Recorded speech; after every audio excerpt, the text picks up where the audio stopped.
পায়ে তুড়া হাতের পাল্লা থাকে যদি সিটি গোলে চান पागल होके नाचो और नाच के पागल हो जाओ। हाय हाय होए होए बदोबदी बदोबदी।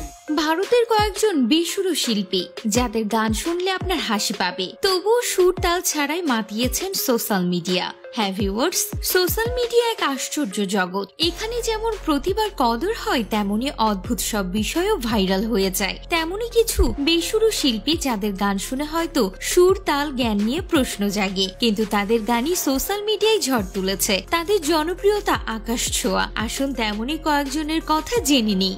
गाड़ी मेरी टू सीटर, उसमें लगा है एक हीटर। এক, চাহাত ফতেহ আলী খান। এই মুহূর্তে সোশ্যাল মিডিয়ার অন্যতম চর্চিত নাম চাহাত ফতেহ আলী খান, যিনি কাঁদলেও জনপ্রিয়। তার গানের গলা হয়তো অনেকের কাছে শ্রুতি মধুর নয়, কিন্তু তার বাদুবাদী গানটি রাতের ঘুম কেড়েছে নেট দুনিয়ার। রাতারাতি তিনি সোশ্যাল মিডিয়ায় তারকা বনে যান। পাকিস্তানের এই গায়কের গান বিশ্বজুড়ে ছড়িয়ে পড়েছে। মানুষ তার গান শুনে হাসে, ট্রোল করে, কিন্তু শোনে। তবে এই জনপ্রিয়তা ধরে রাখতে পারেননি এই গায়ক। শোনা যায় ইউটিউব তার গান ডিলিট করে দিয়েছে। এরপর নাকি সোশ্যাল মিডিয়ায় লাইভে এসে কেঁদে উঠছিলেন তিনি। যদিও চাহাত ফতেহ আলীর এটা প্রথম ভাইরাল হওয়া নয়, এর আগেও তিনি একটি কনসার্ট করে ভাইরাল হয়েছিলেন, যেখানে ঢোকার ফি ছিল না, কিন্তু বেরোনোর ফি ছিল ৫,০০০ রুপি। চাহাত ফতেহ আলীর গান নিয়ে প্রচুর মিম তৈরি হয়েছে, রিলস বানানো হয়েছে, এমনকি বহু বিয়ের অনুষ্ঠানেও তাকে গান গাইতে দেখা গেছে। শুধু দেশেই নয়, বিদেশেও তার জনপ্রিয়তা রয়েছে। অনেকেই তাকে অনুষ্ঠানে গান গাওয়ার জন্য ডাকেন। শোনা যাচ্ছে খুব শীঘ্রই তিনি নতুন অ্যালবাম নিয়ে আসছেন। ২, রানু মণ্ডল। এক সময়কার ভাইরাল সেনসেশন, স্টেশন থেকে বলিউড, রূপকথার উত্থান ও পতন। পশ্চিমবঙ্গের এক রেল স্টেশনে গান গেয়ে জীবন কাটানো রানু রাতারাতি স্টার বনে যান।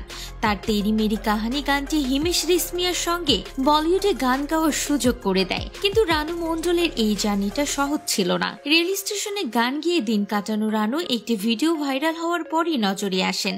তার গানের গলা শুনে অনেকেই লতা মঙ্গেশকরের সঙ্গে তুলনা করছিলেন, তবে খ্যাতির বিড়ম্বনা তিনি সামলাতে পারেননি। হঠাৎ করে পাওয়া খ্যাতি রানুকে যেন বদলে দেয়। শোনা যায় বিভিন্ন অনুষ্ঠানে গান গাওয়ার জন্য তিনি প্রচুর টাকা নিতেন। সাধারণ জীবন ছেড়ে সোনার গয়না পরতে শুরু করেন। তবে তার ব্যবহার নিয়ে অনেকে প্রশ্ন তুলেছেন। বহু সাক্ষাৎকারে তাকে খারাপ ব্যবহার করতে দেখা গেছে। ভক্তদের সঙ্গেও দুর্ব্যবহারের অভিযোগ উঠেছে। খুব দ্রুতই তিনি খবরের শিরোনাম থেকে হারিয়ে যান। মানুষও তাকে ভুলতে শুরু করেন। ৩, ধিনচ্যাক পূজা।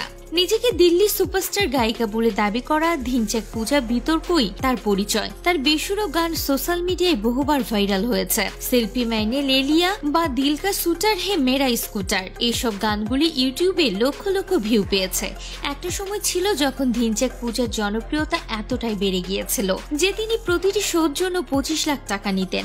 ব্র্যান্ড প্রমোশনের লম্বা লাইন ছিল তার হাতে। ছোট ব্র্যান্ডের থেকেও তিনি লাখ টাকা চার্জ করতেন। বিগ বসের মতো রিয়েলিটি শোতেও তিনি আমন্ত্রিত ছিলেন। তবে সময়ের সঙ্গে সঙ্গে মানুষ তাকে ভুলতে শুরু করে। আজ তিনি প্রায় হারিয়েই গিয়েছেন। তো ভিউয়ার্স, এই শিল্পীরা প্রমাণ করেন সোশ্যাল মিডিয়ায় ভাইরাল হওয়ার জন্য সবসময় দারুণ প্রতিভা লাগে না। কখনো কখনো আজও কিছুই ট্রেন্ড হয়ে যায়। তবে খ্যাতি ধরে রাখাটা আসল চ্যালেঞ্জ। তো এই ভাইরাল মানুষগুলোকে নিয়ে আপনি কি ভাবেন তা অবশ্য কমেন্ট করে জানাবেন।